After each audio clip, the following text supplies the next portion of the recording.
wearing this hat backwards, every time I see a guy wearing a baseball hat backwards, I'm like, why are you wearing a baseball hat backwards? I only think that it means that the man is losing his hair and he's trying to cover it up somehow. Because why bother having a hat on? And one guy I dated, he had a convertible. He's like, my hair gets messed up and it would flap. I'm like, okay, I'll grant you that one. And John's like, my hair is messy, I want to have it. But he never wears it backwards. But I just thought I'd try this way because it would block all the light out of my face. So I thought I'd try this. I won't do this again. But I look like a little tomboy like that. Never say never, I can't believe. Anyway, I was going to read to you a couple of poems that I've never read from this book to you guys, from the book Every Event of the Year, Volume 1, January through June. Yes, Volume 2 will be out by this summer of July through December. Yay! It's like 286 pages, it's big. And I haven't read, I've been writing like mad. I was writing every day in 2019, and I'm like, I'm not gonna read these. I'm not gonna read these. The first time I share them, they will be from this book. So I got a bunch of new stuff, but I don't get to share them yet. But I was looking for things that were related to this time of year that I have not shared with you guys. One of them was just a week ago. Last Tuesday was, I think, Fat Tuesday. I have one about Lent in here, but Shrove Tuesday is actually Mardi Gras, and I have a piece in here called The One at Mardi Gras. So this is that for you. The One at Mardi Gras. I was at Mardi Gras last weekend, and I got a bunch of beads from parades. No, I didn't lift my shirt for them.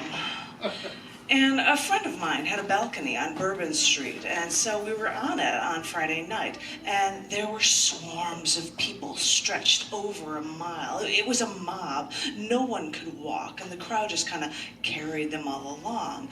And all the men expected women to get naked for them for beads, and from my balcony I would see every few minutes a series of flash pops coupled with a roar from the crowd, and I knew that a woman lifted her shirt for the screaming masses. I refused, however, to strip for drunk strangers when I knew they expected it from me, being on a balcony and all. So men would look up at me and stretch out their arms, looking up inquisitively, as if to ask either for me to give them beads or for me to strip. And since I wasn't stripping and had plenty of my own beads, I decided to turn the tables and see if these men would accept the same conditions they asked of these women. As they would look up at me for something, I would say, "Drop your pants." They would look up at me, confused, because the women are the ones that are supposed to be doing the stripping. But in general, I got two responses from the men.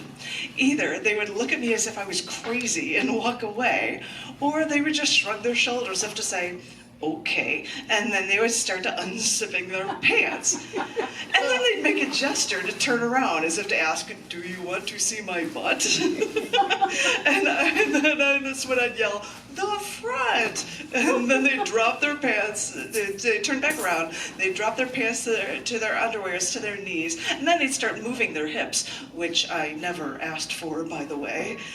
So over the course of the evening, I managed to get at least 20 men to strip like this for me, and I was amazed that there was a society, this microcosm of society that allowed this kind of debauchery in the streets, a sort of prostitution for plastic beads form of capitalism.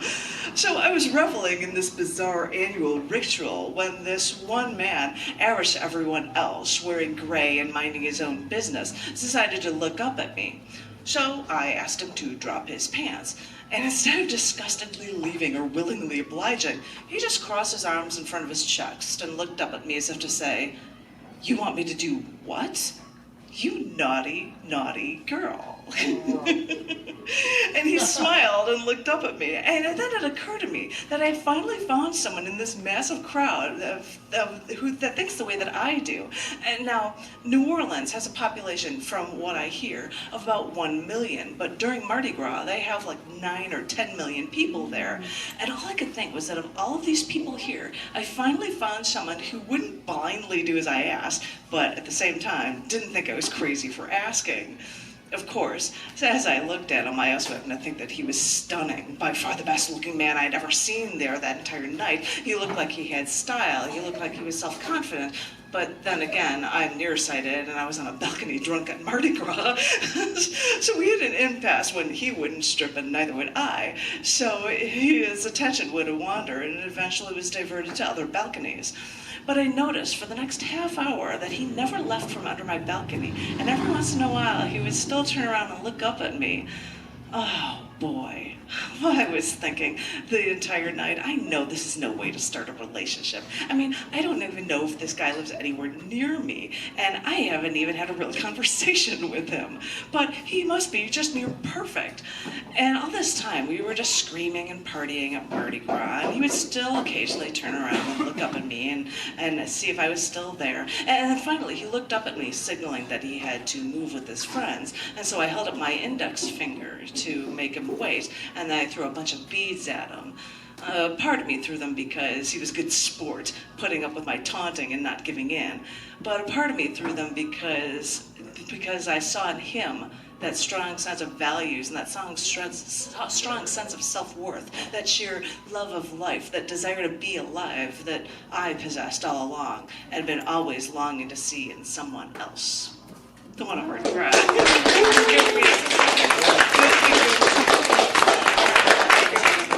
Is another one. It was written on March 8th, and it was on International Women's Day. I have no idea how this is going to go, ladies and gentlemen, boys and germs. This is called Equality for Women. I have seen women treated as second-class citizens on the other side of the planet because their religion says women should cover everything except their eyes, which is probably based on the lurid, uncontrollably sadistic sexual tendencies of the males in that species.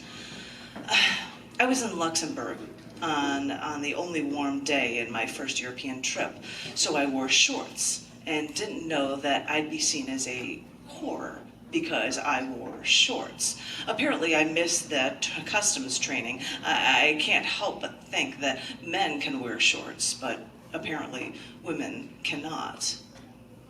Now, in the USA, a study shows college men say on record that they're against rape, but that 3/4 of them intended on getting women drunk enough to not fight back, to have sex.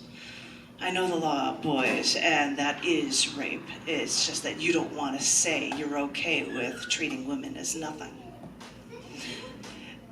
These may be the same fraternity men who rape a woman and leave them for dead in the dirt while she's in a hospital.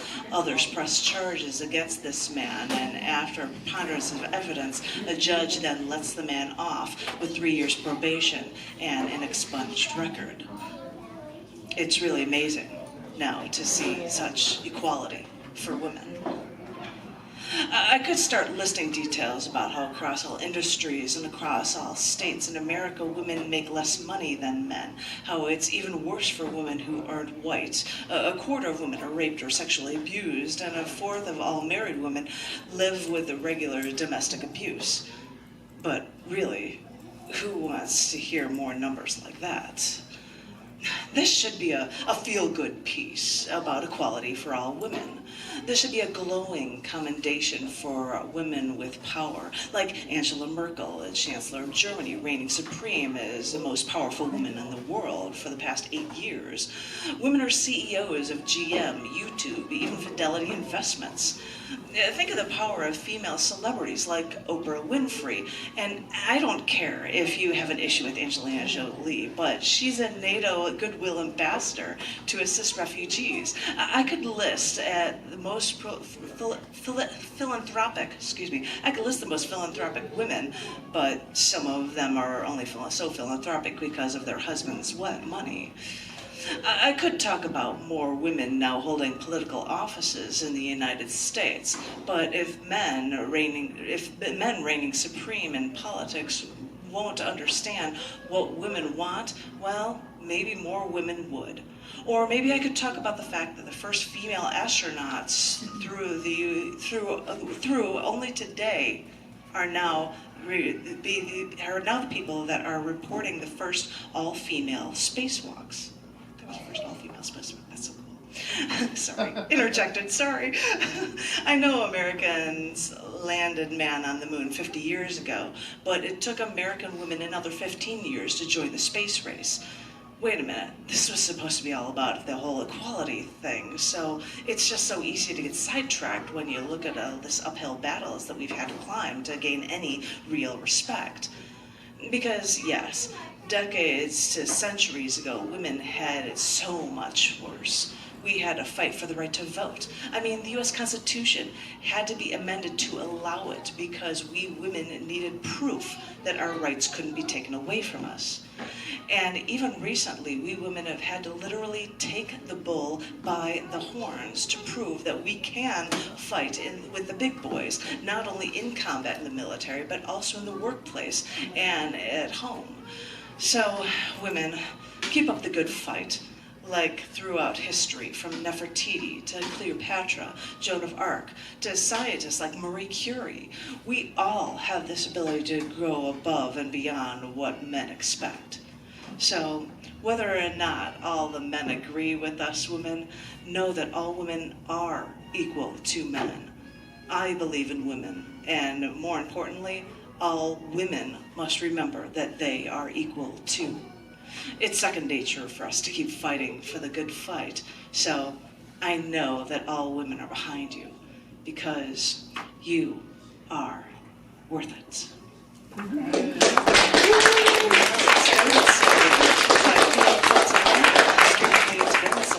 And it's perfect that Tom is coming up because he's going to be reading next, and I am pulling up this little poem because it made me think of what Tom has said recently.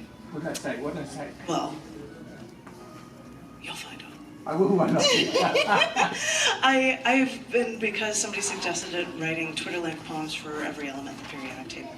And I had to do another one for Strontium because I read a scientific article about it last night. And I haven't been writing every day, but it was exciting to write a couple things on February 29th. Because how often do you get to say, exactly. This was written on February 29th? So this one is exactly the number of characters for a Twitter-length poem. It's called Strontium Shows Schrodinger's Cat.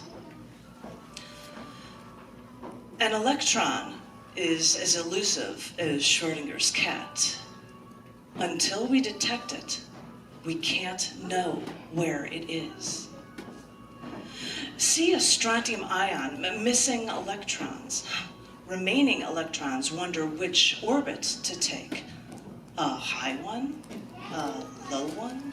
A smear of both? In 1/1,000,000th of a second, it shows the quantum leap. 1 million. That's how long it takes. And we figured out they strontium, so many electrons off of it, to see what happens, because like Schrodinger's cat, we can't see an electron. When they look at an atom, it's a blob or a blur under a microscope. We don't see it. We can just infer and guess. And so they're able to figure out, trying to get that transition, because it's got a missing electron. So which one do I go in? Do I go in this orbit? Do I go in this one? Or do I just quantum leap and simultaneously exist and vibrate in both of them? Or what happens? And they were using the strontium element to be able to figure this out and take photos. And this is the crazy science stuff. They were able to show, but that's the thing. You don't know what it was doing the instant beforehand, because like Schrodinger's cat, it's in a box. You don't know if this cat is dead or alive until you actually look and observe and see whether it's dead or alive in this box. That's the thing with Schrodinger's cat. And you don't know where the electron is until you actually look at it. And they were actually able to do and see what would happen to an electron before it would actually make that quantum leap to stay in a position. And once it's in that position, it's in that position. But scientifically, they cannot speak to what happens to that electron beforehand, which is the crazy thing about this. And it was a strontium element, the ion that they were using. That was it. And because you're the between worlds poet, because it's like, which layer are you in, like the electron? I thought the point of Schrodinger's cat was to exist on both places simultaneously. And yeah, exactly. Which is why I said, is it a higher orbit, is it a lower one, or is it a smear of both? Right. I want to believe both. And we still don't know, and they were able to just capture it like right after that quantum leap, and it had made its fixed spot in an orbit, and that was what that thing was about. And it was just cool that they used a strontium element for that. Anywho. And I had to bring